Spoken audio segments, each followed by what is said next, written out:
जी अस्सलाम वालेकुम। कैफे आज के लेक्चर का आगाज करते हैं। लेक्चर 86। आज के लेक्चर में एज यूजुअल रिवीजन चैप्टर था हमारा आज का 9, उसके क्वेश्चन डिस्कस करेंगे और उसके बाद रिलेटेड पार्टी के टॉपिक की तरफ चलेंगे। सबसे पहले प्रीवियस लेक्चर में से कोई क्वेश्चन पूछना चाहते हो तो पूछ लीजिए। प्रीवियस लेक्चर में से कोई क्वेश्चन सब ठीक है। रिलेटेड पार्टी रिलेशनशिप और रिलेटेड पार्टी ट्रांजैक्शन में फर्क क्या समझ आ गया? फ्रेमवर्क नॉर्मली क्या रिक्वायर करते हैं, किस चीज को डिस्क्लोज करना है? दोनों को, रिलेटेड पार्टी रिलेशनशिप को भी, ट्रांजैक्शंस को भी, और उनके साथ अमाउंट्स और nature of relationship, nature of transaction भी। और एज ऑडिटर हमारी मैनेजमेंट की रिस्पांसिबिलिटी क्या है रिलेटेड पार्टी के हवाले से कि अगर फ्रेमवर्क रिक्वायर करे तो फिर फाइनेंशियल स्टेटमेंट्स में रिलेटेड पार्टी रिलेशनशिप्स और रिलेटेड पार्टी ट्रांजैक्शन को डिस्क्लोज करना है अगर फ्रेमवर्क रिक्वायर करे। और एज ऑडिटर हमारी रिस्पांसिबिलिटी क्या है कि अगर फ्रेमवर्क में ये रिक्वायरमेंट मौजूद है तो पहली रिस्पांसिबिलिटी तो ये कि हमने इंश्योर करना है फ्रेमवर्क की रिक्वायरमेंट के मुताबिक ही रिलेटेड पार्टी रिलेशनशिप और ट्रांजैक्शन डिस्क्लोज की गई हो। लेकिन अगर रिलेटेड पार्टी रिलेशनशिप ट्रांजैक्शन की रिक्वायरमेंट नहीं भी है फ्रेमवर्क में, उसके बावजूद एज ऑडिटर क्या हमें रिलेटेड पार्टीज की अंडरस्टैंडिंग ऑब्टेन करनी चाहिए? क्यों? फ्रेमवर्क में रिक्वायरमेंट तो नहीं है डिस्क्लोज करने की, इसलिए कि रिलेटेड पार्टी में रिस्क ऑफ फ्रॉड मौजूद होता है। स्टिल हो सकता है कि रिलेटेड पार्टी के साथ मिलकर कुछ अरेंजमेंट के कम्प्लेक्स अरेंजमेंट के जरिए से कुछ फ्रॉड किया गया हो, इसलिए हमें उसे रिस्क ऑफ फ्रॉड के तौर पे असेस करना है और उससे रिलेटेड जो भी प्रोसीजर हमें स्टैंडर्ड डिफरेंट सिचुएशन में सिखाएगा अभी हमने उनको परफॉर्म करना है। क्लियर जी? ये था हमारा मेन कंसेप्ट जो कल के लेक्चर में हमने सीखा था। आज बाहर आगे चलने से पहले चैप्टर 9 हमारा, अच्छा चैप्टर 9 किस टॉपिक से रिलेट करता था? प्लानिंग में। और उसमें कौन सी दो चीजें हमने सीखी थी? एक ऑडिट स्ट्रेटजी और प्लान। इन दो डॉक्यूमेंट्स के बारे में सीखा था। डॉक्यूमेंट्स क्या हैं, इनमें कौन कौन से मैटर्स लिखे जाते हैं, और फिर इसके बाद मटेरियलिटी की कैलकुलेशन के ऊपर हमने डिस्कशन की थी, जिसमें हमने ये सीखा था कि प्रैक्टिकली मटेरियलिटी कैसे कैलकुलेट की जाती है। इसमें एग्जाम पॉइंट ऑफ व्यू से दो जो अहम मजीद कंसेप्ट्स थे, एक परफॉर्मेंस मटेरियलिटी का कंसेप्ट था और एक क्वालिटेटिव मटेरियलिटी का कंसेप्ट था। क्या ये दोनों कंसेप्ट्स आपको पता है? परफॉर्मेंस मटेरियलिटी की डेफिनेशन लिख सकते हैं? केस स्टडी में अगर क्वालिटेटिव मटेरियलिटी में से कोई सी एग्जांपल उठा के केस बनाए तो पहचान लेंगे कि ये क्वालिटेटिव मटेरियलिटी है और इसमें मुझे अमाउंट स्मॉल भी है चाहे, फिर भी इसे मटेरियल कंसीडर करना है। अच्छा फिर बताइए, अगर किसी small in size miss statement है, उसकी वजह से उसको मैनेजमेंट करेक्ट नहीं कर रही, क्योंकि अगर करेक्ट करे तो बैंक के साथ एक लोन एग्रीमेंट किया, उसकी कोई कंडीशन वायलेट हो जाएगी। शाबाश वाले, बस हो गई। होम असाइनमेंट में chapter 9 volume 2 planning by volume 2 chapter 9 question 3 था, ऐसा ही है जी। ये केस स्टडी है, कह रहा है सबसे पहले requirement, discuss the appropriateness of benchmark used by your team in determining the materiality. And का वर्ड हमें बता रहा है कि हमारा एक रिक्वायरमेंट नहीं है। सेंटेंस आपको एक नजर आ रहा होगा, एक नहीं दो रिक्वायरमेंट है। एक क्या है? बेंचमार्क बताना है एप्रोप्रिएट है कि नहीं। हमने पढ़ा था ना, सबसे ज्यादा कौन सा बेंचमार्क यूज किया जाता है? प्रॉफिट। लेकिन क्या हर सिचुएशन में प्रॉफिट एप्रोप्रिएट बेंचमार्क है? नहीं, आपको पता है सिचुएशन सिचुएशन वेरी करता है। Not for profit organisation benchmark कुछ और होगा। यूजर्स अगर किसी और चीज को अहमियत देते हैं, जैसे बैंक्स के केस में, तो हमारा बेंचमार्क मटेरियलिटी डिटरमिन करने कुछ और होगा। इवन अगर प्रॉफिट ओरिएंटेड एंटिटी में लॉस आ जाता है या प्रॉफिट बिल्कुल ना होने के बराबर है, तो उस सूरत में भी हम प्रॉफिट को बेंचमार्क यूज नहीं करते, क्योंकि एक रीजनेबल फिगर नहीं आएगी। ऐसा ही है। चलिए, अब उसने हमसे पूछ रहा है, बताइए मटेरियलिटी का जो बेंचमार्क सेलेक्ट किया गया है ये एप्रोप्रिएट है कि नहीं, and suggest the alternatives available to your team. और अल्टरनेट बताइए, यानी अगर बेंचमार्क एप्रोप्रिएट नहीं है तो फिर कौन सा बेंचमार्क शाबाश एप्रोप्रिएट होगा, बताइए। You are the manager responsible for the audit of a newly incorporated company. इसको अंडरलाइन कर लें। अगर मैं रिपोर्ट का क्वेश्चन कर रहा होता तो मैं अदर मैटर की तरफ चला जाता। अगर मैं रिस्क असेसमेंट की केस स्टडी कर रहा होता तो मैं ओपनिंग बैलेंसेस की तरफ चला जाता। ठीक है। अगर मैं कोड ऑफ एथिक्स का क्वेश्चन कर रहा होता तो मैं प्रोफेशनल क्लियरेंस लेटर की तरफ चला जाता कि at time of acceptance threats वगैरह होते हैं। ठीक है। लेकिन सिचुएशन मैंने आपको बताया था ऑडिट में एक ही सिचुएशन डिफरेंट एंगल से एनालाइज की जा सकती है। हमने किस एंगल से सोचना है? जो रिक्वायरमेंट में है। तो हमने न्यूली इनकॉर्पोरेटेड कंपनी को अंडरलाइन कर लिया। Trojan limited following are extracts for the first draft financial statement है, न्यूली इनकॉर्पोरेट हुई है, पहली फाइनेंशियल स्टेटमेंट होगी for the year ended 31 December 2019। अब ड्राफ्ट दिया उसने, रेवेन्यू है 12,000, profit before tax 72, total assets 13,000, total liabilities 7,000। कोई एबनॉर्मल सी चीज नजर आ रही है आपको? वैसे प्रॉफिट है तो सही, आंखें बंद करके प्रॉफिट का 5% लगा देते हैं, क्यों? वेरी अच्छा, ये कैसे पता चला वेरी लो है? हो सकता है नॉर्मल हो सकता है क्योंकि रेवेन्यू बहुत ज्यादा हाई फिगर है, ठीक है। रेवेन्यू अगर थाउजेंड्स में है ना, तो प्रॉफिट भी कम बेस 1000 में होना चाहिए। जैसे आपकी जजमेंट क्या है कि नॉर्मली जो बिजनेस ऑन एवरेज, देखिए कुछ बिजनेस तो बिल्कुल फ्लॉप जाते हैं, कुछ बड़े सुपर परफॉर्मेंस देते हैं, ऑन एवरेज एक बिजनेस के तो 20-25% के करीब प्रॉफिट होता है सेल्स का जीपी रेशो। आपने अक्सर कॉस्ट काउंटिंग के क्वेश्चन भी जो आपने किए होंगे ना, उसमें वो इसी इंडस्ट्री की ओवरऑल परफॉर्मेंस को सामने रखे वो 20%, 25%, कभी कभार शायद 10% भी लिख रहे हैं, ये कोई रीजनेबल रेंज है। लेकिन ये तो शायद 1% से भी कम है। क्या ये प्रॉफिट रीजनेबल है? नहीं। चले इसको हमने मार्क कर लिया, अंडरलाइन कर ले इसको। एक हमने किया न्यूली इनकॉर्पोरेटेड को, एक 72 को। Since this is the first year of operation the profit before tax was quite low. अच्छा, खुद भी बता दिया, मैंने कहा शायद किसी स्टूडेंट की जजमेंट इतनी स्ट्रांग ना हो, खुद भी बता देता हूं कि ये प्रॉफिट बहुत ही लो है। However, as per the management's projections, the profit before tax would grow exponentially over the next 3 years. कि next 3 years में प्रॉफिट बहुत ज्यादा है। कैसे बिजनेस स्टार्ट करते हैं, पहले शुरू के 2-3 साल में आपको प्रॉफिट ना लॉस नहीं आया, यही बड़ी बात है। फिर कह रहा है कि अगले साल, लेकिन हम तो इस साल का ऑडिट करेंगे, इस साल की मटेरियलिटी के लिए इसी साल की फिगर को यूज करना चाहिए ना, प्रेफरेंस तो यही होनी चाहिए। Your audit team has determined the materiality on the basis of profit before tax. General rule के मुताबिक उन्होंने profit before tax, rule of thumb कहते हैं ना इसको, प्रॉफिट बिफोर टैक्स का 5% लगाया, आगे materiality for the year and 31 December 2019. In view of the audit team, profit before tax is the main performance indicator for TL's board of directors. ये profit जो है ये मेन परफॉर्मेंस इंडिकेटर है directors के लिए, इसीलिए उन्होंने प्रॉफिट को बेंचमार्क बनाया। ठीक है जी। अब बताइए आपके ख्याल में क्या ये प्रॉफिट एप्रोप्रिएट बेंचमार्क है? क्यों नहीं है? क्योंकि ये बहुत ज्यादा प्रॉफिट लो है। हमने मटेरियलिटी को रीजनेबल लेवल पे रखना होता है, जो कि होता है नॉर्मल केसेस में 5% ऑफ प्रॉफिट, लेकिन यहाँ पे चूंकि प्रॉफिट बहुत लो है, तो अगर लो प्रॉफिट, वेरी लो प्रॉफिट की बेस पे मटेरियलिटी डिटरमाइन करेंगे, वो भी वेरी लो ही होगी। ठीक है, और वेरी लो मटेरियलिटी की वजह से हमें काम कम करना पड़ेगा, ज्यादा मटेरियलिटी कम, रिस्क ज्यादा, काम ज्यादा करना पड़ेगा, यानी ओवर ऑडिटिंग हो जाएगी। इसीलिए हमने कमेंट कर दिया प्रॉफिट इस केस में एप्रोप्रिएट बेंचमार्क नहीं है। एक रीजन बताइए किस वजह से एप्रोप्रिएट नहीं, क्वाइट लो है प्रॉफिट। और फिर ये भी लिख दीजिए कि इसमें डायरेक्टर्स को सामने रख के मटेरियलिटी डिटरमाइन नहीं की जाती है, जो स्टैंड में कहा ना, ये गलत स्टेटमेंट बोल गया। वो तो हमने स्टेक होल्डर, क्या था मटेरियलिटी की डेफिनेशन में, item consider material if the individual agree to disrespect to economic decision of users taken on the basis of financial, collectively सारे शेयर स्टेक होल्डर यूजर या मेजॉरिटी ऑफ यूजर्स को सामने रखना। तो मेजॉरिटी ऑफ यूजर में सबसे बड़ा user क्या होता है? Share holder. Board of directors के परफॉर्मेंस को सिर्फ एवेल्युएट करने के लिए मटेरियलिटी यूज नहीं की जाती, सारे यूजर्स को सामने रख के मटेरियलिटी डिटरमाइन की जाती। चलिए, मटेरियलिटी एप्रोप्रिएट नहीं, इसमें हम सारे एग्री करते हैं। नेक्स्ट, एप्रोप्रिएट बेंचमार्क बताइए। इस केस में प्रैक्टिकली हम नॉर्मली क्या करते हैं कि करंट ईयर का प्रॉफिट अब किसी लॉस में आ गया या ना होने के बराबर, तो प्रीवियस ईयर की एवरेज यूज कर लेते हैं बाजुकात, जिसे हम नॉर्मल प्रॉफिट कहते हैं। क्या इसमें प्रीवियस ईयर की एवरेज को यूज किया? नहीं। फिर क्या यूज करें? रेवेन्यू को भी कर सकते हैं, एसेट्स को भी कर सकते हैं, टोटल लायबिलिटीज को कर सकते हैं। रेवेन्यू कर सकते हैं, टोटल एसेट्स कर सकते हैं, एक्सपेंसेस भी कर सकते हैं। उसने यहाँ पे एक्सपेंसेस लिखा नहीं हुआ, लेकिन एक्सपेंसेस होंगे तो सही टोटल। ठीक है, गिवन डाटा में से रेवेन्यू को बेंचमार्क बनाया जा सकता है, टोटल एसेट्स को, और इसके अलावा एक्सपेंसेस को भी बेंचमार्क बनाया जा सकता है, इक्विटी को भी बेंचमार्क बनाया जा सकता है। ठीक है, और इसमें परसेंटेज फिर कौन से अप्लाई करेंगे हम? 1%। शाबाश, क्लियर जी। इस क्वेश्चन में कोई प्रॉब्लम जी? पहला साल है, नहीं तो एक्सपेंसेस नॉर्मली वो कैपिटलाइज कर दिए होंगे ना, एसेट्स खरीदे होंगे। पहले साल में हमारे एसेट्स ज्यादा बाइंग होती है, कैश फ्लो ज्यादा होता है, यूं कह ले। कैश फ्लो फ्रॉम ऑपरेशन को शायद हम एक बेहतर बेंचमार्क नहीं समझेंगे, क्योंकि पहले साल में कैश फ्लो ज्यादा होता है। पहले साल में आपने रनिंग एक्सपेंसेस भी करने होते हैं, ऑपरेटिंग और कैपिटल इन्वेस्टमेंट भी करनी होती है। ठीक है, लेकिन बाद में फ्यूचर ईयर्स में आपने सिर्फ ऑपरेटिंग एक्सपेंसेस ही इनकर करने होते हैं, इसीलिए एक्सपेंसेस की फिगर को भी यूज कर सकते हैं, वो अनयूजुअली हाई नहीं होगी। 3 क्लियर जी। नेक्स्ट कौन सा क्वेश्चन था इसके बाद? 6।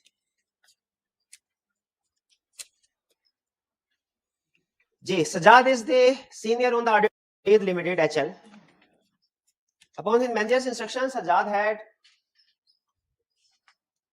determined the acceptable materiality level to be rupees 10 million on the initial planning stage. However, at the time of evaluating the results of audit procedure carried out at interim stage, he has reduced the materiality level to rupees 7.5 million. अच्छा मुझे बताइए, materiality तो start में उसने determine कर ली, बाद में use भी की जाती है? स्टार्ट इनिशियल के अलावा, प्लानिंग के अलावा बाकी स्टेजेस में भी यूज की जाती है? बिल्कुल यूज की जाती है। क्या इसको रिवाइज किया जा सकता है? बिल्कुल किया जा सकता है। हमने सिचुएशंस पढ़ी है ना। ये मेरा भाई सिचुएशन बताएगा मटेरियलिटी किन सिचुएशन में रिवाइज हो सकती है, ये सही बता देंगे नाम लेंगे। When there is a revision in risk, change in understanding of auditor, शाबाश।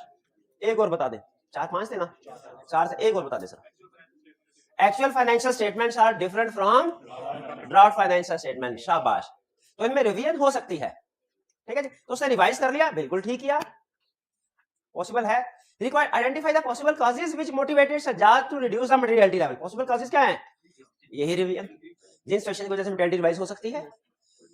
Second, discuss the impact of reduction. अच्छा लफ्ज नोट करें, रिडक्शन का वर्ड यूज किया, चेंज का वर्ड यूज नहीं किया।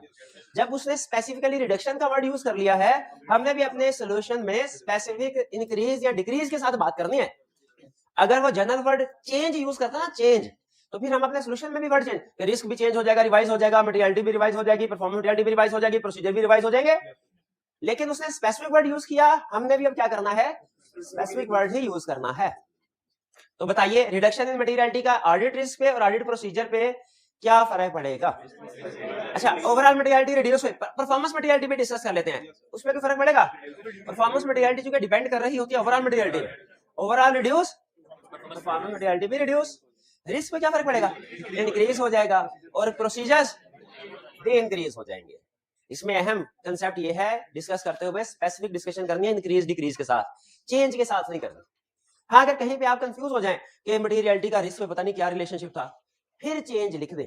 जहां पे आप क्लियर ना हो तो गलत लिखने से बेहतर है जेनेरिक टर्म में चेंज, लेकिन ज्यादा बेहतर क्या है, स्पेसिफिक कंसेप्ट।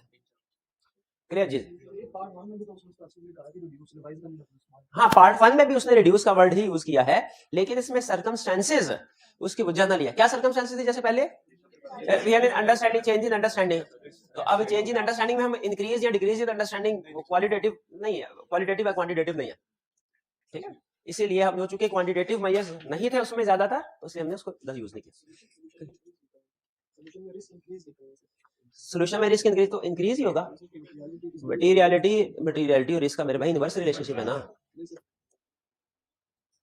नहीं, सोल्यूशन में कोई प्रॉब्लम है, पढ़ लें, अगर कोई प्रॉब्लम मुझे बता दीजिएगा, ठीक है, नो प्रॉब्लम। रिस्क और मटेरियलिटी का इनवर्स रिलेशनशिप है, ये ज़हन में रखिएगा जी। इसके अलावा और कोई क्वेश्चन?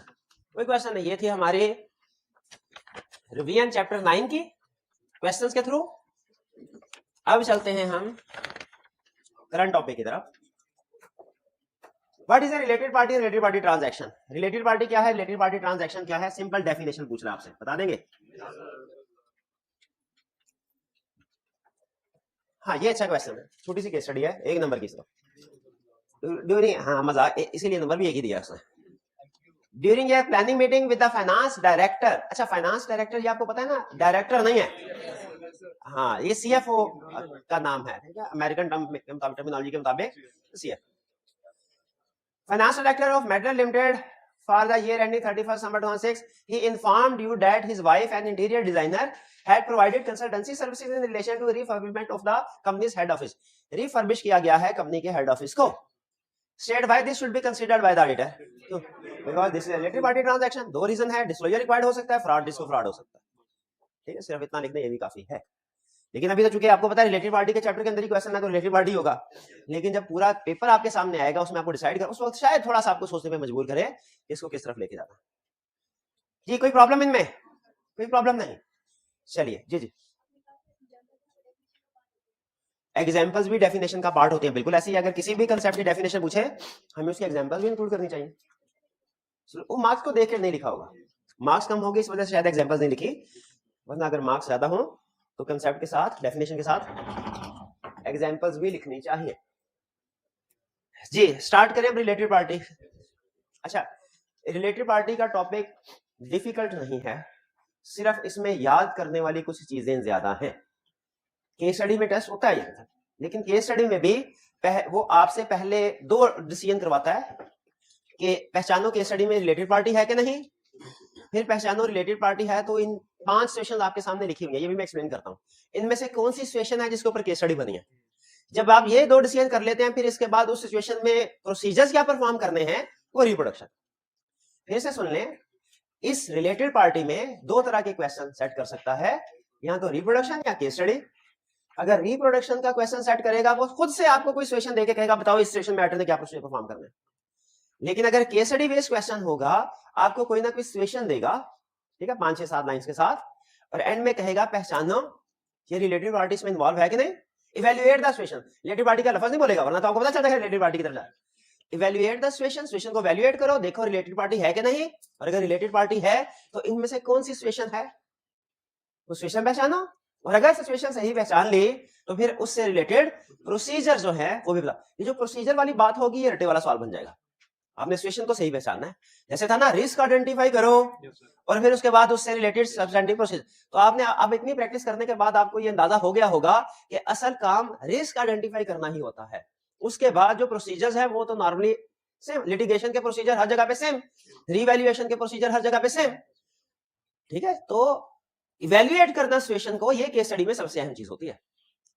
तो यहां पे हमारा जो कंसेप्ट है, अगर आप देखें ना सरसरी तौर पे, अगर इस चैप्टर को देखें सरसरी तौर पे, पेज आगे पीछे करके पेज 1 से एंड तक, आपको इसमें प्रोसीजर ज्यादा नजर आएंगे, बुलेट पॉइंट्स नजर आएंगे ज्यादा, ठीक है। तो इसमें याद करने वाला मटेरियल ज्यादा है, वैसे मुश्किल नहीं है टॉपिक, ठीक है। रोज का रोज करते जाएं तो इंशाल्लाह आसानी से इसको कवर कर लेंगे। अच्छा, ये चैप्टर डिस्कशन करेगा सारी की सारी रिलेटेड पार्टी के हवाले से। रिलेटेड, जैसे आपको याद है एक दफा हमने गोइंग कंसर्न का टॉपिक भी कवर किया था, तो गोइंग कंसर्न के टॉपिक में भी रफली उसने उसे 2 हिस्सों में डिवाइड किया था। एक में पहले उसने हमें प्रोसीजर बताए थे, और फिर उन प्रोसीजर के नतीजे में जो भी सिचुएशन हमारे सामने आती है कि going concern appropriate, not appropriate या मटेरियल अनसर्टेनिटी, उससे रिलेटेड इंपैक्ट ऑन रिपोर्ट क्या होगा। तो ये जो रिलेटेड पार्टी का टॉपिक है, ये भी 2 बड़े हिस्सों में डिवाइडेड है। छोटे मोटे कंसेप्ट आते जाते रहेंगे, उनकी बात नहीं कर रहा। मोर देन 80% जो कवरेज है इस टॉपिक चैप्टर की, वो 2 बड़े कंसेप्ट 2 हिस्सों में डिवाइडेड है। एक में वो कह रहा है रिस्क असेसमेंट प्रोसीजर्स क्या परफॉर्म करने हैं, क्या रिस्क असेसमेंट प्रोसीजर्स क्या परफॉर्म करने हैं रिलेटेड पार्टी के हवाले से। जर्नल नहीं, जर्नल रिस्क असेसमेंट प्रोसीजर हम पढ़ चुके हैं, कहां पढ़े थे, चैप्टर 11 या inquiry, observation, inspection, analytical procedure, chapter 3 में पढ़े थे। रिस्क असेसमेंट, वो जर्नल हर तरह का रिस्क आइडेंटिफाई करने के लिए, ठीक है। रिस्क असेसमेंट प्रोसीजर तो परफॉर्म करते हैं ना हम, हमारे प्रोसीजर ही टोटल 3 तरह के होते हैं, risk assessment procedure, test of controls और substantive procedure. Risk assessment procedure तो हमने चैप्टर 3 में पढ़ लिए थे, inquiry, observation, inspection, analytical procedure. उनसे जो रिस्क आइडेंटिफाई होते हैं वो जनरल नेचर, यानी वो किसी भी किस्म का हो सकता है। चैप्टर 11 में आपने सीखा कि उन रिस्क असेसमेंट प्रोसीजर को परफॉर्म करके कोई 20-25 किस्म के रिस्क, लेकिन वो मल्टीपल टाइप्स के रिस्क है, हर तरह के जनरल। यहां पे भी रिस्क असेसमेंट प्रोसीजर परफॉर्म कर रहे हैं इस चैप्टर में। भाई इस चैप्टर में और जो प्रीवियस जनरल वाले रिस्क असेसमेंट प्रोसीजर पढ़े, फर्क क्या है? यहां पे रिस्क असेसमेंट प्रोसीजर्स का फोकस होगा सिर्फ और सिर्फ रिलेटेड पार्टी के ऊपर, और जो रिस्क आइडेंटिफाई होंगे वो भी सिर्फ और सिर्फ रिलेटेड पार्टी के स्पेसिफिक होंगे, ठीक है। इसमें भी, इस चैप्टर में भी प्रोसीजर्स हैं, रिस्क भी आइडेंटिफाई करेंगे इस चैप्टर में, और उस रिस्क को एड्रेस करने के लिए प्रोसीजर्स भी सीखेंगे इस चैप्टर में। रिस्क आइडेंटिफाई करना भी सीखेंगे इस चैप्टर में, और उससे रिलेटेड प्रोसीजर परफॉर्म करना भी सीखेंगे। लेकिन इसका स्कोप क्या होगा, रिलेटेड, यानी जो रिस्क असेसमेंट प्रोसीजर परफॉर्म करने हैं वो भी स्पेसिफिक टू रिलेटेड पार्टीज होंगे, और जो इनसे रिस्क आइडेंटिफाई होंगे वो भी स्पेसिफिक टू रिलेटेड पार्टी होंगे। और जाहिर आइडेंटिफाई होने के बाद जो प्रोसीजर परफॉर्म करने हैं वो भी स्पेसिफिक टू प्रोसीजर, तो है रिस्क के हिसाब से होते हैं। तो अगर आप देखें इस बोर्ड के 2 हिस्से हैं, इस बोर्ड के 2 हिस्से हैं। एक हिस्सा ये चल नहीं रहा, लेकिन नोट कर लिया होगा, ये वाला लेफ्ट वाला हिस्सा, ये लेफ्ट वाले में ये भी शामिल है, एक राइट वाला। हेडिंग पहले क्या कह रहा है, रिस्क असेसमेंट प्रोसीजर, यानी इस हिस्से में हमने क्या करना है, हाँ, रिलेटेड पार्टी से रिलेटेड रिस्क आइडेंटिफाई करने के लिए प्रोसीजर परफॉर्म करने हैं। वो प्रोसीजर कभी हम मैनेजमेंट से पूछ रहे होंगे, बताओ यार क्या क्या रिलेटेड पार्टी है, क्या चक्कर है। कभी आपस में डिस्कशन कर रहे होंगे कि आपने किसी दूसरे क्लाइंट पे, इसी कंपनी की किसी होल्डिंग सब्सिडी पे अगर काम किया हो, किसी टीम मेंबर ने, उसे नॉलेज होगा ग्रुप स्ट्रक्चर का, कुछ डॉक्यूमेंट्स वगैरह की इंस्पेक्शन कर लेंगे, लीगल डॉक्यूमेंट्स, ठीक है, या वो जो ग्रुप टैक्स रिटर्न बाज़ औक़ात फाइल की जाती है। बैंक कंफर्मेशन से भी पता गारंटी दी जाती है ना, बैंक कंफर्मेशन में हमने पढ़ा था कि अगर कोई गारंटी दी है वो भी बताओ बैंक कंफर्मेशन में था ये गारंटी वाला पॉइंट। तो खुद सोचे कि अगर कंपनी ने अपने बैंक को किसी दूसरी कंपनी की गारंटी दी है और वो कंफर्मेशन से हमारे सामने आ जाए तो क्यों दी होगी गारंटी? रिलेटेड पार्टी होगी तभी, अनरिलेटेड की गारंटी थोड़ी कोई देता है, उसको तो जानता भी कोई नहीं है। तो इसीलिए यहाँ पे सारे वो वाले प्रोसीजर्स हैं जिनसे जो रिस्क को आइडेंटिफाई करने के लिए, इसके दो नाम है इस कंसेप्ट के। Number 1 risk assessment procedures relating to related parties, और number 2 procedures to ensure completeness of related parties. Completeness के लफ्ज के साथ भी क्वेश्चन पूछ सकता है और रिस्क असेसमेंट प्रोसीजर के लफ्ज के साथ भी क्वेश्चन पूछ सकता है। कंप्लीटनेस इसलिए कि ये प्रोसीजर परफॉर्म करके हमें पता चल जाता है सारी की सारी रिलेटेड पार्टी आइडेंटिफाई हो गई है कि नहीं। अगर कोई रह गई हो ना तो प्रोसीजर उसने ऐसे डिसाइड किए है कि रिलेटेड पार्टी रह गई हो वो भी निकल आती है। मैनेजमेंट भी अगर हमें छुपा रही हो तो ये प्रोसीजर परफॉर्म करे वो भी सामने आ जाता है। तो ये बहरहाल है risk assessment procedure left side वाले। राइट साइड वाले ये 4 एरियाज क्या हैं भला? ये 1 2 3 4 ये वो रिस्क हैं जो इन रिस्क असेसमेंट प्रोसीजर्स के नतीजे में आपके सामने आ सकते हैं, आपके सामने आ सकते हैं। एक बात आपको बता दूं, बात बारीक बात है, शायद शर्ती तौर पे आप खुद पढ़ते तो आपको इसमें नोट ना करते। ये जो रिस्क असेसमेंट प्रोसीजर है ना, इसके साथ वो लिखता है अल्टर शैल परफॉर्म दिस, यानी ये प्रोसीजर आपने हर क्लाइंट पे लाजमी परफॉर्म करना है, चाहे रिलेटेड पार्टी कम है चाहे ज्यादा है, चाहे सीएफओ कहता है रिलेटेड पार्टी कोई है ही नहीं, इसके बावजूद भी ये प्रोसीजर परफॉर्म करने हैं ताकि अगर कोई रिलेटेड पार्टी हमसे छुपा रहे हैं या जानबूझ के या अनजाने में कोई खुद भी रिलेटेड पार्टी आइडेंटिफाई नहीं कर सके तो हम अपने प्रोसीजर से उसको आइडेंटिफाई कर लें। ये है रिस्क असेसमेंट प्रोसीजर, लाजमी परफॉर्म करने ही करने। जब आप इस वाले लर्निंग ऑब्जेक्टिव पे जाएंगे ना, substantive procedure to respond to risk, तो इसमें इनके साथ वर्ड यूज करेगा इफ, यानी अगर ये प्रोसीजर परफॉर्म करने के बाद if this risk is identified तो इसके प्रोसीजर परफॉर्म करो, if this risk is identified इसके प्रोसीजर परफॉर्म करो, if this risk is identified इसके प्रोसीजर परफॉर्म करो, if this risk is identified इसके प्रोसीजर परफॉर्म करो। ठीक है, आज चूंकि मैंने एक ही पढ़ाना है इसलिए एक ही प्रोसीजर लिखे, वरना चारों के भाई क्लियर हो गया। लेफ्ट और राइट में क्या पहले कौन से प्रोसीजर परफॉर्म होंगे? Risk assessment procedure. फिर देखा जाएगा इन रिस्क असेसमेंट प्रोसीजर से कोई रिलेटेड पार्टी के हवाले से रिस्क सामने आया कि नहीं आया। अगर कोई रिस्क सामने नहीं आया चैप्टर यहीं खत्म, लेकिन अगर कोई एक या दो रिस्क सामने आए, पहले वो 2 रिस्क दिया करता था अब 1 रिस्क दिया करता है, ठीक है। बहरहाल एग्जाम में जितने भी रिस्क, अगर 1 रिस्क देता है उससे रिलेटेड प्रोसीजर परफॉर्म करेंगे, 2 रिस्क देता है तो अलग अलग दोनों से रिलेटेड। समझ लगे रिस्क असेसमेंट प्रोसीजर। अच्छा, मुझे जरा चैप्टर देख के बताइए कि रिस्क असेसमेंट प्रोसीजर का लर्निंग ऑब्जेक्टिव कौन सा है? 3। जरा इसकी हेडिंग पढ़ लीजिए, हेडिंग वही है, risk assessment procedure and related activities, जिनका मकसद होगा रिस्क आइडेंटिफाई करना। अच्छा, ये प्रोसीजर परफॉर्म करने के बाद आप किस पॉइंट पे पहुंचेंगे? कोई ना कोई रिस्क सामने। देखिए नेक्स्ट लर्निंग ऑब्जेक्टिव कौन सा है? Substantive procedure to respond to risk, यानी लर्निंग ऑब्जेक्टिव 3 में जो भी आपने प्रोसीजर परफॉर्म करने से रिस्क सामने आए, अब उनका इलाज किस जगह पे होना है? 4 में। एक दफा सिर्फ लर्निंग ऑब्जेक्टिव 4 में हेडिंग पढ़ लें ताकि आपको अंदाजा हो जाए कि रिलेटेड पार्टी के हवाले से रिस्क क्या क्या हो सकते हैं। समझा नहीं रहा अभी, सिर्फ मैं आपसे कह रहा हूं पढ़ ले, मुझे गिन के बता दे 4 है कि मुझे लग रहा है शायद 5 रिस्क है और यहाँ पे भाई ने 4 लिख दिया है। जरा पढ़ के मुझे कंफर्म तो करें कि लर्निंग ऑब्जेक्टिव 4 में उसने कितने रिस्क के प्रोसीजर डिस्कस किए।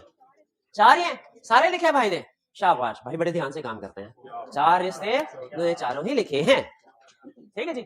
आज के लेक्चर में हम, अच्छा ये कुछ नामालूम वजूहात की बिना पे 2 टॉपिक हमारे सिलेबस में है, उनमें इतनी जान नहीं है, लेकिन आई कैप दबा के पूछ रहा हूं उनको जान। इतने कुछ टॉपिक ऐसे हैं जिनका पूछना हक सच है और आई कैप जिस लेवल पूछना, जैसे चैप्टर 10 है, आई कैप पूछ रहा है, पूछना भी चाहिए। असल में तो हम ये 2 ही काम करते हैं, प्रोसीजर परफॉर्म करते हैं, रिपोर्ट देते हैं। तो चैप्टर 10 और चैप्टर 4 ये तो पूरे ऑडिट की जान है ना, ये तो पूछना बनता ही है उसका सवाल। लेकिन कुछ टॉपिक ऐसे हैं जो उसे पूछने चाहिए, नहीं पूछ रहा, जितनी उनकी अहमियत है ना प्रैक्टिकली उस लेवल पे नहीं पूछ, और कुछ ऐसे हैं जिनकी इतनी ज्यादा अहमियत नहीं है लेकिन वो दबा के पूछ। तो कंफर्मेशन चैप्टर 14 और ये चैप्टर 16 रिलेटेड पार्टी, ये आई कैप के पास में फेवरेट रहे। ठीक है, कंफर्मेशन में फिर भी कुछ कंसेप्ट्स हैं, लेकिन ये तो सिर्फ याद करने वाला रिलेटिव वाला। और सैम्पलिंग हालांकि उसमें अच्छी जान है, टेस्टिंग होनी चाहिए, लेकिन वो उसको टेस्टिंग इतनी नहीं करा। लेकिन बहरहाल पता कोई नहीं है उसका, आपको एलिमेंट ऑफ अनप्रेडिक्टेबिलिटी, कब पलटी खा जाए क्या पता कोई नहीं है। इसलिए हमने हर एक चैप्टर को, हर एक टॉपिक को अच्छी तरीके से तैयार करना है, ठीक है। लेकिन वैसे बता रहा हूँ 14 और 16 अगर आप देखें ना, आई कैप के क्वेश्चन बैंक को भी देखें तो आपको ज्यादातर क्वेश्चन इन्हीं चैप्टर के नजर आएंगे, मतलब फ्रीक्वेंसी वाइज। बहरहाल तो अब स्टार्ट करते हैं पहले रिस्क असेसमेंट प्रोसीजर, ठीक है जी। दोनों में मैंने लिंक अभी आपके सामने बना दिया कि पहले रिस्क असेसमेंट प्रोसीजर, फिर उसके बाद सब्सटेंटिव प्रोसीजर टू रिड्यूस। और रिस्क 4 तरह के हो सकते हैं, ठीक है। अच्छा वैसे हेडिंग देखें, ये तो हमें पता चल गया कि 4 लिखे हैं, यहां भी 4 लिखे हैं, लेकिन क्या ये वही 4 हैं जो किताब में लिखे हैं कि कोई और? ये तो चेक ही नहीं किया, तो एक दफा पढ़ लेते हैं सिर्फ। ये क्या है? रिलेटेड पार्टी ट्रांजैक्शंस आर, नहीं एक मिनट ठहरे, मैं उस तरतीब से क्यों ना पढ़ूं जिस तरतीब से आईकैप टेस्टिंग करता है? तो सबसे पहले if auditor identifies related party not identified by management, ये क्या कह रहा है? इसमें रिस्क क्या है? ये रिस्क असेसमेंट प्रोसीजर जब ऑडिटर परफॉर्म करे ना, तो उससे कोई ऐसी रिलेटेड पार्टी सामने आ जाए, मैनेजमेंट ने आइडेंटिफाई, अजीब बात कर दिया आपने, यानी उसको खुद नहीं पता, मैनेजमेंट को खुद नहीं एक रिलेटेड पार्टी का पता था, हमने ढूंढ दिया। ये इसके साथ लिखे फिर गुमशुदा भाई, गुमशुदा भाई कैसा हो सकता है? उसको नहीं पता ये मेरा भाई है, और हम उसे बता दे ये है तेरा भाई, ये है तेरा भाई, ठीक है जी। हाँ तो ये है, ये आईकैप इस लर्निंग ऑब्जेक्टिव में सबसे ज्यादा उसने यही पूछा। ये सिचुएशन समझ आ गई है ना? जीवो ग्रीव सिचुएशन, रिलेटेड पार्टी किसकी? मैनेजमेंट की, उसे पता ही नहीं, और हमने उससे भी बड़ी बात हमने आइडेंटिफाई कर ले। पूरा साल सीएफओ की पोजीशन पे बैठे रहे हो, कोई कहीं पार्टी नहीं आइडेंटिफाई कर, हम 3 महीने के लिए आए हैं और ये रिलेटेड पार्टी आइडेंटिफाई कर ले, ठीक है। अच्छा आगे चलते हैं, ये पहला समझ आ गया, इससे रिलेटेड प्रोसेस। फिर दूसरा, significant transaction outside normal course of business, significant transactions outside, black नहीं ये है, सिग्निफिकेंट ट्रांजैक्शंस आउटसाइड नॉर्मल, नजर नहीं आ रहा होगा, समझ लेना आपने, ये नॉर्मल लिखा हुआ है, outside normal course of business. Writing मेरी राइटिंग है, फॉर्म में जाए जरा, पार्टनर के 2 लफ्ज पढ़ के दिखा। जिस दिन आपने पार्टनर के लिखे हुए 2 लफ्ज पढ़ लिए ना, समझ लीजिए आप मैनेजर बनने के अहल हो गए, मैनेजर बन गए। आउटसाइड नॉर्मल, डॉक्टर की राइटिंग आसानी से पढ़ना शुरू हो जाएगी उसके बाद। आउटसाइड, अच्छा ये क्या कह रहा है? ये क्या कह रहा है? ये क्या? Significant transaction outside normal course of business. कल हमने पढ़ा ना, रिलेटेड पार्टी डिफरेंट ट्रांजैक्शन हो सकती है, कुछ रूटीन की होती है, कुछ outside normal course of business. Routine की तो हम इतनी लिफ्ट नहीं कराते, रूटीन की चेकिंग कर लेते हैं, लेकिन जो outside normal course of business है उनको तो सही तरीके से एड्रेस करना चाहिए ना। इसीलिए अगर इस पे फोकस था, अगर कोई रिलेटेड पार्टी मिल गई, इस पे फोकस है, अगर कोई रिलेटेड पार्टी ट्रांजैक्शन मिल गई जो कि outside the normal course of business. अब असल क्वेश्चन यहाँ पे ये है, आपको कैसे पता चलेगा कौन सी transaction inside the normal course of business है और कौन सी outside the normal course of business?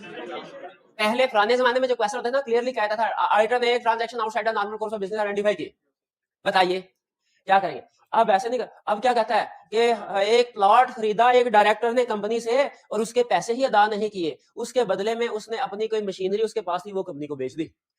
हमने कहा ये बार्टर सिस्टम की ट्रांजैक्शन, ये नॉर्मली तो नहीं होते, ये outside normal course of business. या वो कहेगा कि किसी दूसरी कंपनी से, एसोसिएटेड कंपनी से या लोन लिया, या उस लोन को रीपे किया लेकिन कैश से नहीं, शेयर इशू करके। हम कहेंगे लोन लेना ये भी transaction outside the normal course of business है, और फिर उसे शेयर इशू करना। भाई नॉर्मली ये जो फाइनेंसिंग ट्रांजैक्शंस होती है ना, लोन लिया, रीपे किया, शेयर इशू किए, ये ट्रांजैक्शन रूटीन में नहीं होती, ये outside the normal course of business. तो आपको पहचानना भी पड़ेगा ट्रांजैक्शन आउटसाइड, लेकिन परेशानी की बात नहीं है, इसलिए कि उसने लिस्ट दे दी हमें कि कौन कौन सी transaction outside the normal course of business है। 4-5 ट्रांजैक्शन आप कहीं देखेंगे ना, नजर घुमाएंगे किसी डब्बे में, हाँ ये रही, ढूंढ लिया डब्बा भाई ने, शाबाश, ठीक है। चलिए ये तो, फिर इसके बाद related party transaction are not appropriately accounted for, ठीक है, बल्कि इसको छोड़ के रिलेटेड पार्टी विद डोमिनेंट। देखिए रिलेटेड पार्टी बहुत सी होती है, ठीक है, हमारे बहन भाई भी रिलेटेड पार्टी है, चचा भी रिलेटेड पार्टी, मामू ताया भी रिलेटेड पार्टी, फूफो भी लेकिन एक होती है related party with dominant influence, एक होता है सिर्फ इन्फ्लुएंस, एक होता है डोमिनेंट इन्फ्लुएंस। वो नहीं अब्बू जी, स्पाउस भी नहीं, अब्बू जी अभी तक के लिए क्या मिसाल है। अब हाँ, एक होता है इन्फ्लुएंस, एक देखिए रिलेटिव पार्टी की डेफिनेशन में लिखा था कि हर वो पार्टी जिसका इन्फ्लुएंस है वो रिलेटिव पार्टी है, लेकिन रिलेटेड पार्टी में भी कुछ का सिर्फ इन्फ्लुएंस होगा, कुछ का डोमिनेंट इन्फ्लुएंस होगा।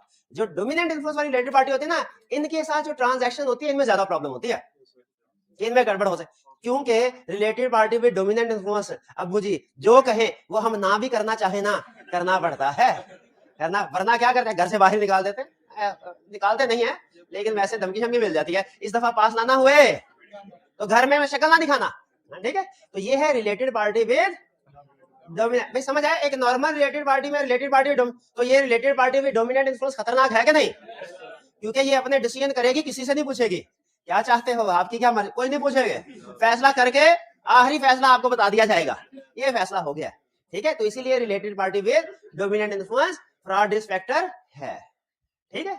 ये भाई डोमिनेंट इन्फ्लुएंस की बात समझ आ गई। फिर अच्छा, ये last related party transaction are not appropriately accounted for. Related party transaction, अगर देखिए रिलेटेड पार्टी ट्रांजैक्शन के हवाले से ना फ्रेमवर्क में कुछ ना कुछ रिक्वायरमेंट्स होती हैं, जैसे डिस्क्लोज करना है, उनको काउंट फॉर करना है आर्म लेंथ बेसिस में।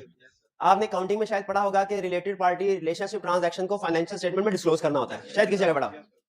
और अगर कैफ 7 कंपनी आप पढ़ रहे हैं तो उसमें भी आपने कहीं पे पढ़ा होगा कि जो उनके साथ ट्रांजैक्शन है रिलेटेड पार्टी के साथ, वो आर्म लेंथ बेसिस पे होनी चाहिए, मार्केट टर्म्स एंड कंडीशन पे होनी चाहिए। तो जब फ्रेमवर्क में ये रिक्वायरमेंट है तो क्या एज ऑडिटर हमें सिर्फ ये देखना चाहिए कि कोई रिलेटेड पार्टी भी डोमिनेंट इन्फ्लुएंस तो नहीं है, या कि फ्रेमवर्क के कहे के मुताबिक देखना चाहिए वो सही तरीके से डिस्क्लोज हुई कि नहीं और आर्म लेंथ बेसिस पे रिकॉर्ड हुई कि नहीं, ये भी देखना चाहिए। बिल्कुल। तो ये related party transaction are not appropriately accounted for. अब मुझे बताइए क्या रिस्क असेसमेंट प्रोसीजर की नेचर समझ आ गई। Substantive procedure to respond risk, इसमें रिस्क रिलेटेड पार्टी के हवाले से कितनी तरह के रिस्क सामने आ सकते हैं और हर रिस्क की समझ आ गई। देखिए मैं नक्शा खींचना चाहता हूं आपके दिमाग, उसके बाद सारा याद करने वाला है, ये 5 मिनट में निपट जाएगा, ठीक है। इस पे 2 मिनट लगने हैं, लेकिन असल चीज ये है कि आप पहचान पाए ये चैप्टर स्ट्रक्चर किस तरीके से हुआ है, एग्जाम में क्वेश्चन आए फौरन पता चल जाए किस हिस्से में से क्वेश्चन पूछ रहा है, ये बड़ा डिसीजन होता है। अच्छा फिर मुझे बताइए ऑडिटर की रिस्पॉन्सिबिलिटी के स्टार्ट में मैंने आपको ये बात बताई थी कि मैनेजमेंट की रिस्पॉन्सिबिलिटी से ऑडिटर की रिस्पॉन्सिबिलिटी ज्यादा है। इनमें से 4 रिस्क में से आप सवाल पूछ रहा हूं, ये सवाल का जवाब सही दे दिया इसका मतलब अभी तक की डिस्कशन समझ आ गई। एक रिस्क ऐसा है जो सिर्फ उस सूरत में हमने एड्रेस करना है अगर फ्रेमवर्क में रिक्वायरमेंट होगी, वरना नहीं।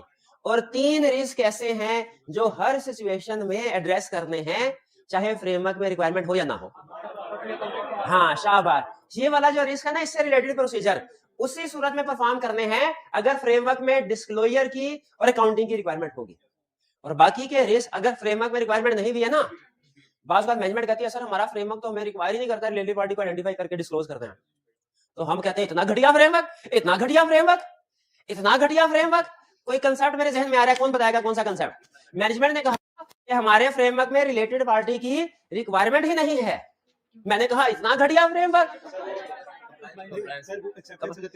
हाँ एक्सेप्टेंस टेबल, शाबाश, applicable financial reporting framework is not accept, ये तो हमें शुरू में ही आइडेंटिफाई करके रिजेक्ट कर देना चाहिए था। लेकिन भाई बताएं ये ऐसा फ्रेमवर्क जो इतना घटिया है जो कि शुरू में ही हमें रिजेक्ट, जिसमें रिलेटेड पार्टी रिक्वायरमेंट, लेकिन हमने नहीं किया, कोई नहीं बोलेगा, पूरा सवाल ही नहीं किया। शाबाश भाई को दे, भाई से पूछा था, लेकिन क्यों नहीं किया रिक्वायर्ड पहला, लेकिन ये पार्शियल क्वेश्चन था। रिवीजन भी, हाँ रिफंड पॉलिसी सर नहीं 1 मिनट है, अभी इसको फ्रीज ही रखे। रिलेटेड पार्टी की रिक्वायरमेंट नहीं थी, फ्रेमवर्क नॉट एक्सेप्टेबल होना चाहिए सूली तौर पे, लेकिन रिक्वायर्ड बाय लॉ एक्सेप्ट कर लिया। किन कंडीशन पे एक्सेप्ट किया होगा, ये पुराने कंसेप्ट के रिवीजन करा, ये इस चैप्टर से हट के है, इस चैप्टर नहीं थी। एक के management agrees to provide disclosure additional disclosure, और जो मॉडिफिकेशन आएगी रिपोर्ट में वो भी ऐसे ना कर। एम्फसिस ऑफ मैटर पे हमने उस डिस्क्लोजर का एम्फसाइज करना है, और रिपोर्ट में आप उन 3 पॉइंट से भी नीचे वाले जो 2 पॉइंट्स है उधर पहुंच गए। पहले 3 पॉइंट्स बताने हैं कंडीशन, फिर अगले 2 पॉइंट की अगर कंडीशन मीट ना हो तो क्या होगा। चले कोई बात नहीं, थोड़ा थोड़ा पढ़ा है लेकिन रिवाइज कर, रिवाइज। चलिए अब वापस आते हैं, अब हम देखते हैं रिस्क असेसमेंट प्रोसीजर। स्टार्ट करेंगे। मकसद क्या है इनका कि अगर इन 4 में से कोई रिस्क है, खास तौर पे ये वाला रिस्क, तो वो सामने आ जाए इन रिस्क असेसमेंट प्रोसीजर। सबसे पहले क्या कह रहा है, सबसे पहले कह रहा है भाई कोई भी मसला हो सबसे पहले तो जाके मैनेजमेंट से इंक्वायरी कर लो, हो सकता है मैनेजमेंट आपको सब कुछ दे दे, बता दे, सब कुछ ना भी बताएगी तो बहुत कुछ इंफॉर्मेशन मिली जाएगी। मैनेजमेंट से इंक्वायरी करे क्या सर आपकी रिलेटेड पार्टी कौन कौन सी है, हमें लिस्ट, प्रैक्टिकली सबसे पहले हम मैनेजमेंट से वो लिस्ट लेते हैं जो उसके पास रिलेटेड पार्टी की मौजूद हो। हम उसे कहेंगे सर बताइए आइडेंटिटी कौन कौन रिलेटेड पार्टी है, लिस्ट 1 2 3 4, नेचर ऑफ रिलेशनशिप उनके साथ क्या है, ठीक है, कौन एसोसिएट है, कौन होल्डिंग है, कौन ब्रदर है, कौन स्पाउस, ट्रांजैक्शंस कौन कौन सी हैं, रिलेटेड पार्टी कौन सी है, नेचर ऑफ रिलेशनशिप क्या है, ट्रांजैक्शन, लिस्ट लेंगे। फिर मैनेजमेंट से पूछेंगे कि बताइए आपके कंट्रोल्स क्या हैं कि ये रिलेटेड पार्टी इंफॉर्मेशन ठीक है जो आपने हमें दी है। अच्छा यहां पे ना कंट्रोल्स जितने ज्यादा रिलेटेड पार्टी के कंसेप्ट में अहम है ना, उतने ज्यादा पूरे ऑडिट में किसी जगह अहम नहीं है। इसकी एक खास रीजन है जो कल बताऊंगा, क्योंकि रिलेटेड पार्टी की ट्रांजैक्शन रिलेशनशिप बहुत ज्यादा हो सकते हैं। यहाँ पे आप जितना मर्जी जोर लगा लें, आप 100% रिलेटेड पार्टी सारी की सारी या उसकी सारी की सारी ट्रांजैक्शन आइडेंटिफाई नहीं कर सकते। इसलिए आपको कंट्रोल्स पे रिलाय करना ही पड़ता है कि मैनेजमेंट का अपना वेल एस्टेब्लिश सिस्टम होना चाहिए जो रिलेटेड पार्टी और इन ट्रांजैक्शंस को आइडेंटिफाई करे।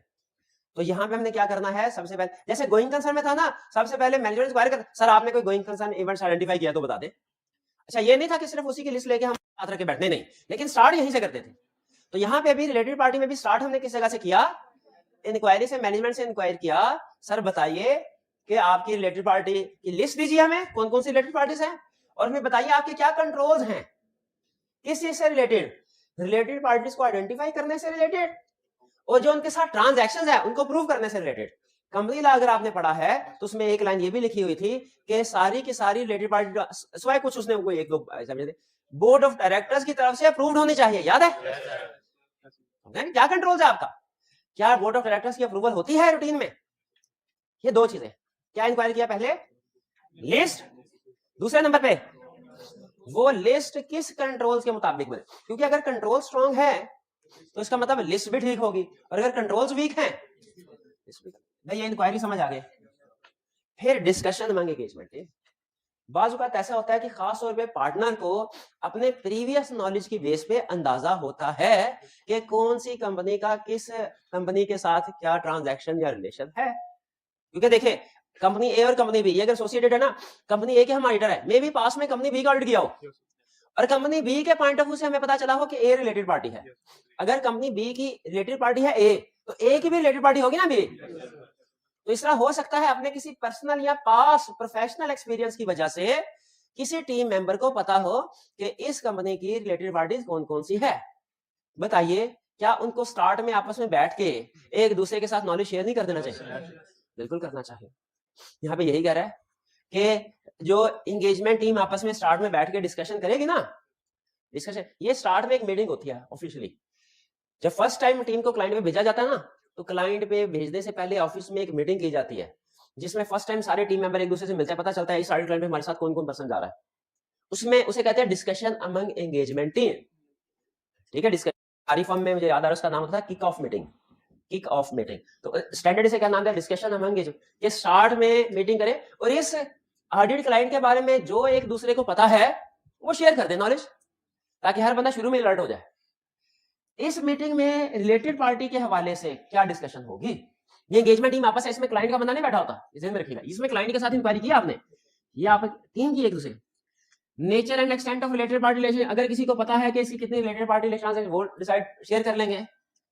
पार्टनर कहेगा, सबको एडवाइस करेगा कि आप सबने professional scepticism through out audit maintain करना है, क्योंकि ऐसा नहीं कि अगर स्टार्ट में आपने ये इंक्वायरी या प्रोसीजर कर ली और कोई रिलेटेड पार्टी आइडेंटिफाई नहीं हुई तो रिलैक्स होकर बैठ नहीं जाना।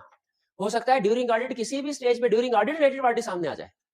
तो professional scepticism through out the audit maintain. Start में अगर हमने रिलेटेड पार्टी के प्रोसेस परफॉर्म किया, रिलेटेड पार्टी सामने नहीं आई, अब तो देखने की जरूरत नहीं है।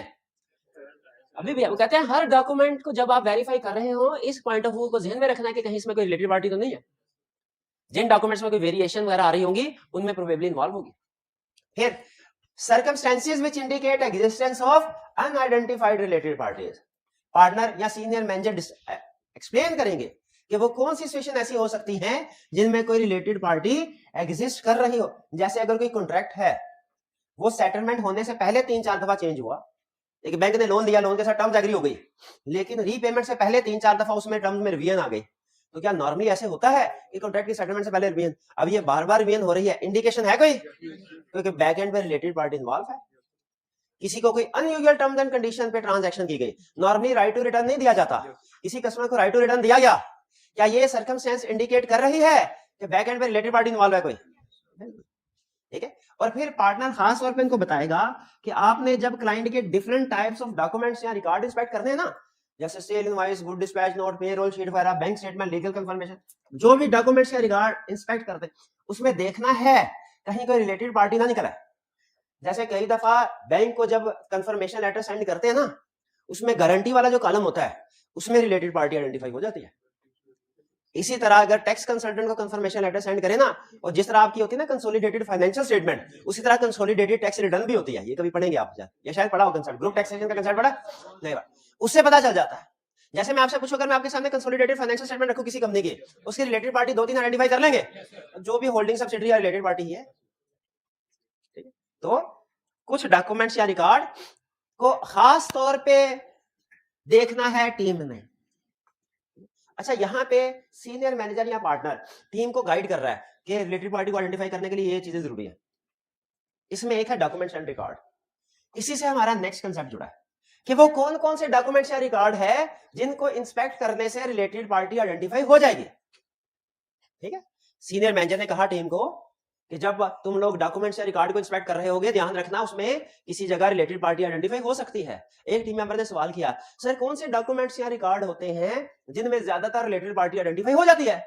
उसने कहा ये लो, ये अगला कंसेप्ट, ये कौन से डॉक्यूमेंट, इसमें अगर आप देखें ना सारे डॉक्यूमेंट्स का जिक्र होगा, इनको इंस्पेक्ट करते हुए आपने अलर्ट रहना है। जैसे बैंक कंफर्मेशन या लीगल कंफर्मेशन, बैंक या लॉयर को कंफर्मेशन लेटर सेंड करें। लॉयर असल में ना पूरे ग्रुप के लिए अपॉइंट होते हैं नॉर्मली, वो हर कंपनी के लिए लेटर लगा नहीं। अगर एक कंपनी की होल्डिंग सब्सिडरी है ना, तो वो कहते हैं भाई उका मुका रेट मुकाओ हमारे साथ, क्या आप ऐसे लोग हैं, हमारे ग्रुप के जितनी भी होल्डिंग सब्सिडरी हैं सबके मसले मसाइल तुमने हल करने। तो लॉयर को कंफर्मेशन लेटर सेंड करते हैं, लॉयर भी बता देता है ग्रुप में कौन कौन सी एंटिटीज शामिल हैं, जो अदर एंटिटीज हैं वो रिलेटेड पार्टी हैं। बैंक से आपको गारंटी वाली एग्जांपल बताई, तो क्या बैंक या लीगल कंफर्मेशन से रिलेटेड पार्टी आइडेंटिफाई होती है?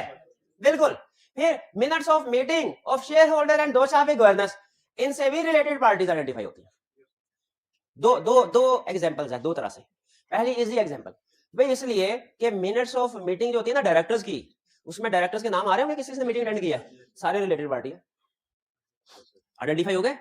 शेयर होल्डर्स की मीटिंग में सारे शेयर होल्डर के नाम आ रहे होते हैं, इनमें से जो मेजर शेयर होल्डर हैं, एक दो शेयर वाले नहीं, मेजर, वो रिलेटेड पार्टी है, क्योंकि इन्फ्लुएंस तो उसी शेयर होल्डर का होगा ना जिसके पास ज्यादा शेयर होंगे, छोटे शेयर होल्डर का इन्फ्लुएंस नहीं होगा। एक ये रीजन।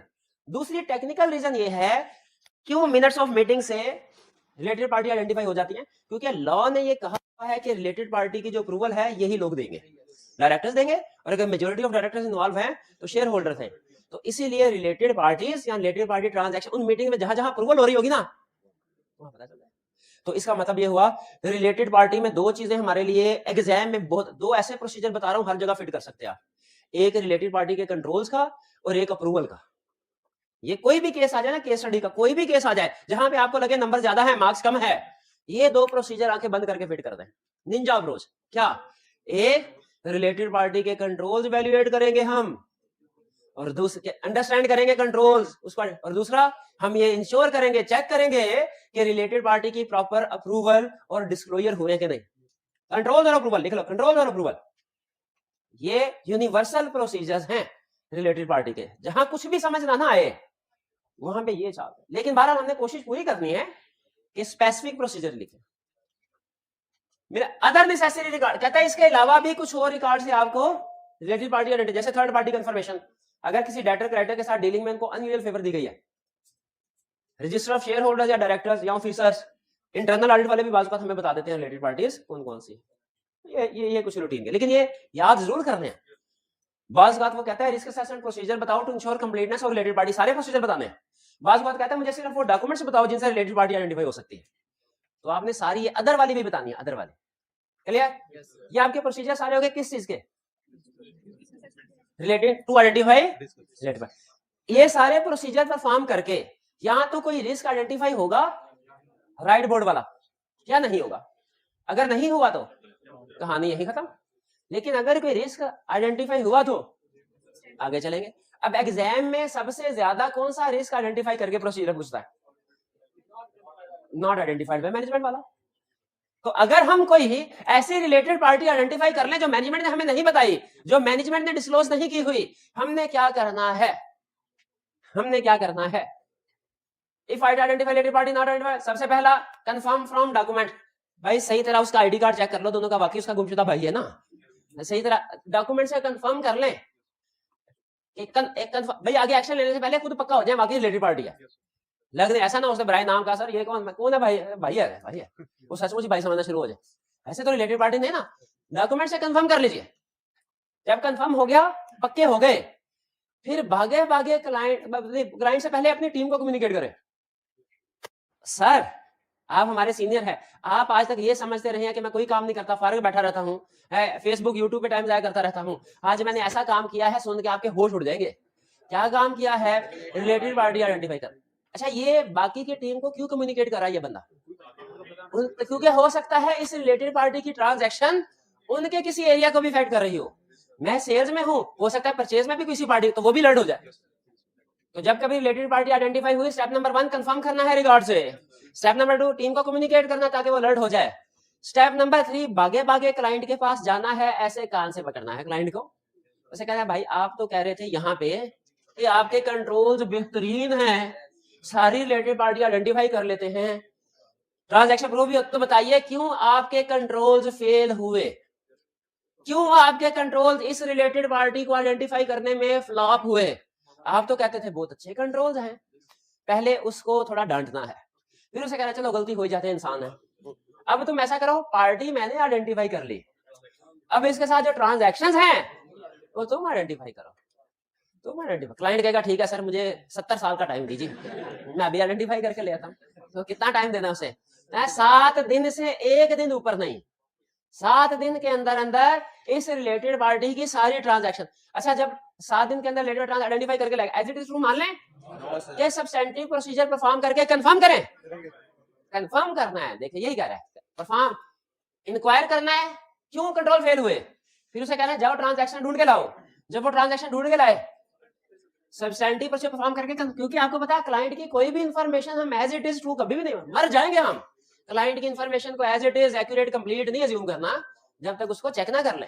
ये स्टैंडर्ड हमें एक जगह पर छोटा सा कंसेप्ट था, इंफॉर्मेशन प्रोड्यूस्ड बाय एंटिटी जब कभी यूज करें ना आप, उसकी उस इंफॉर्मेशन की एक्यूरेसी कंप्लीटनेस को चेक करना है, फिर यूज करना है। ठीक है, फिर प्रोसीजर परफॉर्म कर लिए एंड पे। अगर तो आपको लगे ये रिलेटेड पार्टी अनजाने में छूटी थी मैनेजमेंट से, तो फिर हम ये सोचेंगे, आपने देखना मेरी सोच ठीक है कि गलत। हम रिलेटेड पार्टी आइडेंटिफाई कर ली, अब मैं सोच रहा हूं शुक्र है एक ही रिलेटेड पार्टी थी जो रह गई थी, वो भी मैंने आइडेंटिफाई। ये सोचना है या यूं सोचना है, अगर एक रिलेटेड पार्टी रह सकती है ना तो और भी हो, तो ये क्या सोचना है? Scepticism, risk of completeness increase हो जाएगा। अगर अनजाने में छूट गई थी पार्टी, और अगर जानबूझ के छोड़ी थी, रिस्क ऑफ फ्रॉड भी इंक्रीज हो जाएगा। कि ये चाहते थे, ये ट्रांजैक्शन सीईओ चाहता था कि ये जो परचेज की ट्रांजैक्शन है ये किसी को पता ना चले, उसने शेयर होल्डर से भी अप्रूवल नहीं करवाई, इसीलिए जानबूझ रिस्क ऑफ फ्रॉड इंक्रीज हो गया। बंदा ठीक है, क्लियर जी? ये थे हमारे आज के प्रोसीजर। आज के लेक्चर में हमने क्या सीखा? रिस्क, हमने ये सीखा कि ये चैप्टर 2 बड़े हिस्सों में डिवाइडेड है, एक रिस्क असेसमेंट प्रोसीजर और एक substantive procedure to reduce risk. Risk assessment procedure में हमने बड़ी बड़ी कैटेगरी को, inquiry, discussion among engagement team और डॉक्यूमेंट्स रिगार्ड की इंस्पेक्शन, ये सारे प्रोसीजर परफॉर्म करने से हमारे सामने चारों में से कोई 1, 2 या 3 रिस्क आ सकते हैं। जो रिस्क भी उसने केस स्टडी में क्वेश्चन में कहा है उससे रिलेटेड प्रोसीजर परफॉर्म करेंगे। सबसे ज्यादा कौन सा क्वेश्चन टेस्ट करता है? Related party which not identified by management. उसमें क्या करना है? स्टेप नंबर 1 कंफर्म करना, स्टेप नंबर 2 कम्युनिकेट करना टीम को, स्टेप नंबर 3 इंक्वायर करना मैं क्यों कंट्रोल्स फेल हुए, स्टेप नंबर 4 क्लाइंट से कहना ट्रांजैक्शन कंप्लीट लेके आओ, स्टेप नंबर 5 सब्सटेंटिव प्रोसीजर को कंफर्म करना है, step number 6 risk of completeness increase step number 7, अगर ओमिशन इंटेंशनल है रिस्क ऑफ फ्रॉड भी इंक्रीज हो जाएगा। क्लियर जी? कौन सा प्रोसीजर? Other procedure. हाँ हाँ हाँ, अच्छा हाँ, ये और भी प्रोसीजर है, ये छोटे छोटे और भी प्रोसीजर। क्या प्रोसीजर है? पिछले साल के वर्किंग पेपर देख लो। क्यों? पिछले साल भी तो रिलेटेड पार्टी होगी, समझ आ जाएगी। ये प्रोसीजर इसके हैं, मैं भूल गया था, लेकिन है ये बड़े लॉजिकल। पिछले साल, अच्छा पिछले साल का ऑडिट अगर हमने नहीं किया, प्रेडिसेसर ऑडिटर से पूछ लो। और अगर किसी कंपोनेंट ऑडिटर को एंगेज किया है, किसी कंपोनेंट ऑडिटर बताया था ना एक दफा, उससे भी पूछ लो, प्रेडिसेसर ऑडिटर से। ये अपना पास रिकॉर्ड चेक कर लो, ये दूसरों से पूछ लो कोई रिलेटेड पार्टी पता है, और लास्ट डायरेक्टर से पूछो, सर आपके कितने बिजनेस हैं, उनमें कौन कौन काम कर रहा है, क्या आपके किसी दूसरे बिजनेस के साथ एफिलिएशन है? पार्ट टाइम में क्या करते हैं सर?